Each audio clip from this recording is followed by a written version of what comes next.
అక్క నేను చెప్పింది గుర్తుందిగా? గుర్తుంది. నీకే నువ్వే తమ్ముడి మీద తెగజాలి చూపిస్తావు. మాకు కూడా ఉంది లేకని ప్రేమ. అడిగేది ఏమంటావు? అంతే. అది కాదు, ఇంతైనా మన తమ్ముడే కదా. మన తమ్ముడే. అడగంది అమ్మైనా అన్నం పెట్టదు.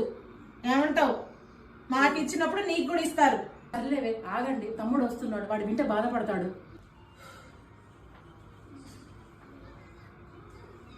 ఏంటక్క తమ్ముడు గురించి ఏదో మాట్లాడుతున్నారు? ఏమైనా ఇద్దామనా ఏంది? సర్లే కానిరా తమ్ముడు, ఎలా ఉన్నావు నువ్వు? టైంకి తింటున్నావా లేదా? తింటానాలే. వాడు తింటాడు కనక్క. మనం ఎందుకు వచ్చాము, ఏం అడగాలని వచ్చామో అది అడుగు ముందు. అది ఎక్కడ అడిగిద్దిలే గాని నువ్వు అడగవే. రే తమ్ముడు, ముసుగులో గుద్దులాట వద్దురా. నువ్వు ఇప్పుడు భూమి అమ్ముతున్నావు, మరి అందులో మాకేమైనా వాటా ఇస్తావా లేదా?